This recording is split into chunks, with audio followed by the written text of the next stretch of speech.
Jadi nggak semerta-merta, oh kalau semua berondong aku bakal suka. Enggak. Sama kayak kakak, misalnya kakak suka sama cece-cece Jakarta gitu yang cantik gitu kan. Tapi kan nggak mungkin semua cece-cece kakak pasti bakal suka nggak sih? Pasti ada cece-cece yang kakak suka, ada yang enggak kan? Sama misalnya kakak suka sama cewek cewek luar dari Korea misalnya. Pasti kakak juga nggak mungkin semua cewek Korea kakak bakal suka nggak sih? Menurutku sih gitu pandanganku. Iya, iya kalau di mata aku ganteng, walaupun di mata teman aku nggak ganteng, bagiku dia ganteng.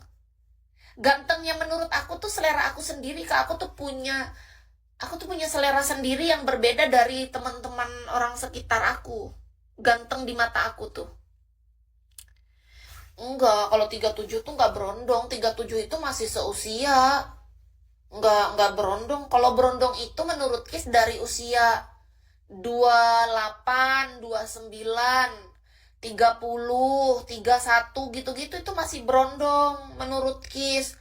Tapi kalau sudah 37 mah itu udah dewasa. Kis suka tuh yang kayak usia 28, 29 gitu. Udah ganteng, imut, banyak duit. Wow. Kalau dapat yang kayak gitu itu berkah, berkat, berlimpah, berkuah, amanah yang harus kita jaga seumur hidup ya. Gila sih, beruntung banget ya wanita kalau dapat yang sudahlah berondong, bertanggung jawab, pekerja keras, sayang sama kita. Ih, wanita mana yang beruntung itu? Coba, kira-kira wanita mana yang seberuntung itu di dunia ini? Hmm? Yang penting dia tuh mau bekerja, bukan simpanan tante-tante. Kalau simpanan tante-tante artinya dia sudah terbiasa jadi simpenan, beda karakternya. Karena aku udah pernah ngobrol sama seorang berondong yang udah terbiasa jadi simpenan tante-tante, semangat kerja dia tuh udah nggak ada, Kak. Beneran. Semangat kerja seorang pria yang sudah terlalu terbiasa dipelihara atau menjadi simpanan tante girang, karakter dia tuh udah berubah. Dia sudah beradaptasi dengan ibarat burung tuh, Kak, bukan burung yang terbang di udara lagi. Dia tuh udah seni bertahan hidupnya tuh udah menurun. Dia tuh udah burung dalam sangkar yang dikasih makan, dikasih makan. Jadi bukan salah dia juga, tapi karena keadaan yang sudah memaksa dia berada di titik itu. Gitu. Iya, dipelihara. Ngerti nggak sih? Sama kayak perempuan yang sugar babi. Sugar babi kalau udah terbiasa dipelihara sama sugar daddy, dia akan sulit dilepas menjadi ikan di laut atau ikan di sungai. Dia nggak bisa berenang lagi, walaupun dia seekor ikan. Paham nggak sih teman-teman? Gini loh, dalam kehidupan ini kita harus cari yang cocok dengan karakter kita. Jadi, kalau kita adalah seorang tante girang yang memang hobinya memelihara seekor burung dalam sangkar, silakan dicari, banyak kok.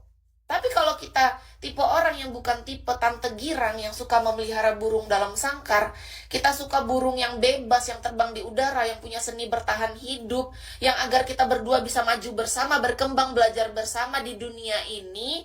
Nah, artinya kita bukan tipe tante pemelihara burung dalam sangkar.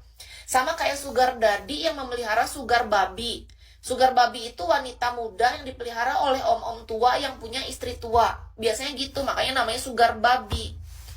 Jadi, sugar babi ini ibarat ikan yang sudah diambil dari sungai, dimasukkan dalam ember, dipelihara dalam akuarium. Ketika dia dilepas dari akuarium, padahal dia udah bertahun-tahun jadi peliharaan, dikeluarkan, simpan lagi ke sungai, bisa mati, dimakan predator. Kayak gitu loh, menurut Kis ya. Jadi, alangkah baiknya kita tuh berpikir lebih kritis, kita harus tahu apa yang kita mau. Karena bahkan nih misalnya anggap aja dia sudah biasa jadi sugar babi, dan dia sudah terlena nih, dia lupa dengan kondisi dia bahwa dia seekor ikan yang harus bisa berenang dalam sungai. Terus sugar dadinya nih udah nggak bertanggung jawab, langsung dilepaskan misalnya di sungai. Kasihan itu ikannya bisa langsung mati di hari yang pertama. Nggak bisa dia melawan lagi predator-predator air. Dia sudah lupa cara untuk bertahan hidup. Jadi dia harus tetap hidup di dalam akuarium dan harus mengganti sugar daddy yang udah tua tadi, ganti dengan orang tua lainnya. Menurut Kit, itu pandanganku kan, di dalam hidup tuh kita harus paham tentang itu. Bukan masalah siapa yang benar, siapa yang salah, mana yang lebih bagus atau yang lebih buruk, tapi kita harus tahu mana yang kita suka, mana yang kita nggak suka, mana yang kebutuhan kita yang sesuai dengan hidup kita masing-masing. Iya, sugar daddy, sugar babi, tante girang sama berondong senang. Apa namanya? Berondong apa namanya? Aduh, lupa aku namanya. Tante girang sama berondong apa namanya? Lupa aku ada namanya, woi. Aku waktu itu pernah baca, soalnya aku cari tahu apa teorinya. Kayak sugar daddy kan sugar babi itu udah sepaket. Karena sugar babi butuh duit dari sugar daddy. Sugar daddy itu punya istri tua.